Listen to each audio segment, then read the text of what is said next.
Hey guys, how's it going? I'm the Aussie Jedi and welcome back to a brand new video on the Net Alliance's channel. I'm a YouTuber who makes Star Wars Battlefront 2 content, from news to speculation to gameplay, so if that interests you, my link will be in the description for you to go check my channel out. Now I just want to thank the Net Alliance for allowing me to come onto his channel to talk to you guys about Star Wars Battlefront 2.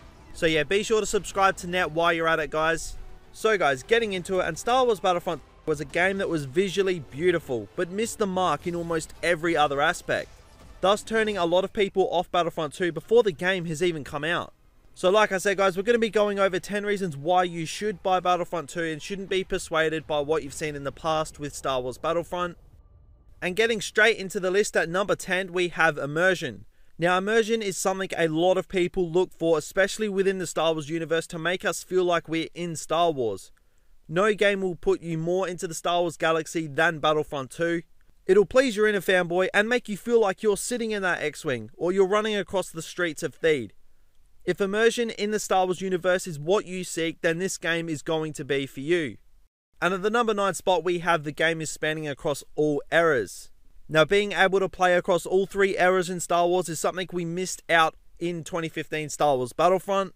This time round, this isn't the case. EA have listened to the community's plea for more eras for us to enjoy, and boy has it hit the nail on the head, so far bringing characters to life from the Clone Wars era, the original trilogy and the sequel trilogy. This is sure to please lovers of any era and gives us more of a choice with the certain era that we want to submerge ourselves into. Moving on to number 8, we have new and improved heroes. Darth Maul, Yoda, Kylo Ren, Rey, as well as old favourites making a return. Battlefront 2 is set to have it all, with many more heroes across all eras to be revealed on top of the already stellar lineup we have. But it doesn't stop there. The heroes have been improved beyond belief. From lightsaber mechanics to abilities to the general look of them, they've gone up to another level under the Frostbite engine and are definitely going to be one of the best parts of Battlefront 2. So if you want to play as some of the most iconic heroes in the galaxy, Battlefront 2 is definitely going to be the game for you. Now moving on to number 7, we have no more pickups. Now this is something that has pleased countless people.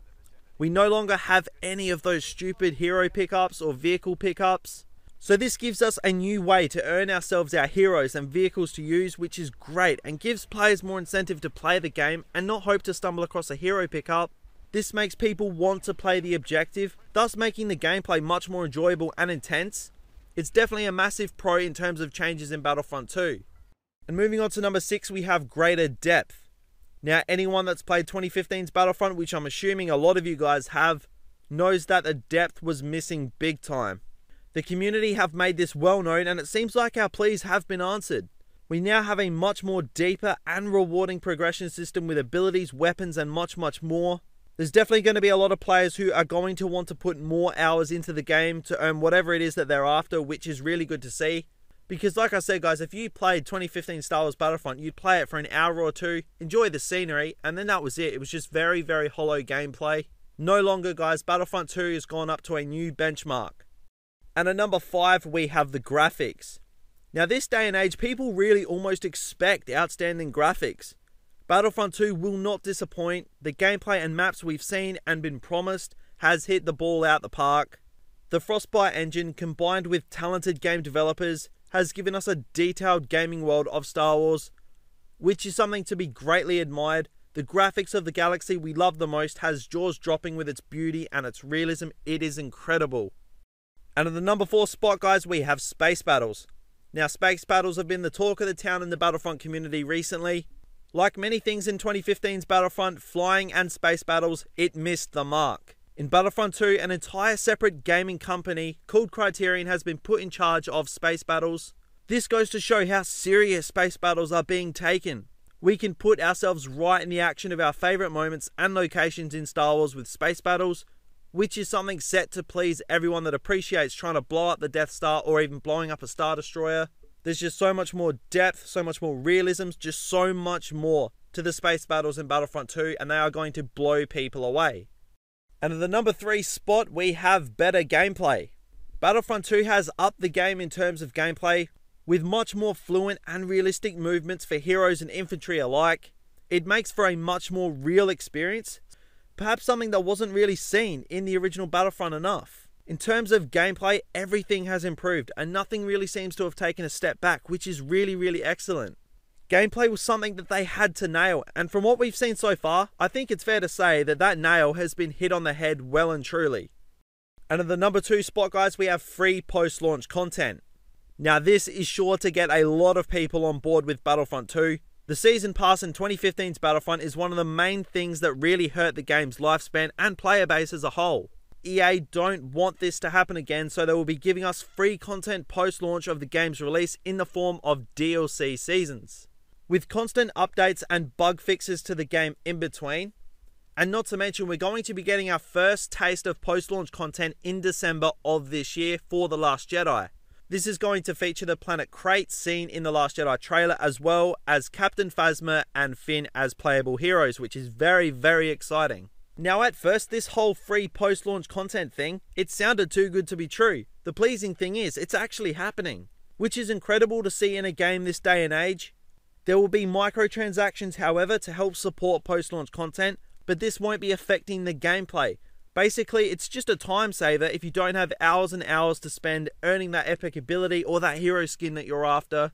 You can literally just purchase it as a microtransaction, which is great because it doesn't directly affect the gameplay. So guys, it's fair to say that EA have listened, and free post-launch content is a major tick in everyone's book.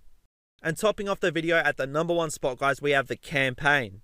Now without a doubt, the biggest disappointment for 2015's Battlefront was that there was no campaign. A major letdown, an almost inexcusable thing to happen. EA are making amends big time with a fully fleshed out campaign that they are marketing very heavily. And the best thing about this whole campaign is its canon, which it honestly just makes it 10 times better. It's going to be telling the story of Iden Versio, the leader of Inferno Squad. So I think it's pretty cool that we're going to be put on the side of the Imperials after the events of the second Death Star's demise. So it's going to be truly interesting, and I can't wait to get my hands on the game. The campaign will be the number 1 on my to-do list, which I don't normally say that a lot because I'm normally one that jumps straight into multiplayer. So the campaign, guys, is definitely something that should be able to get you on board for Battlefront 2 if you aren't already. It looks very exciting. So guys, that was 10 reasons why you should buy Battlefront 2. It's definitely an exciting time to be a Star Wars fan with Battlefront 2 coming out in November and The Last Jedi in December. So hype levels are through the roof, and I hope you guys enjoyed this video. And if you're hesitant on buying Battlefront 2, I hope this video helped you consider purchasing what is shaping up to be the game we've all wanted for so long. But that's pretty much it for me today, guys. I want to extend a thank you to the Net Alliance again for allowing me to come onto the channel and talk about Battlefront 2 with you guys. I'd absolutely love to do this again, so thank you again to Net very much. But if you guys want more on Battlefront 2, my channel link will be in the description down below. So be sure to go check that out and subscribe if you like what you see. And also be sure to subscribe to the Net Alliance. But yeah, guys, that is it for me today. Thank you guys very much for watching. I hope you all have a great day, and may the Force be with you always. Sector is clear. Not clear. Not clear.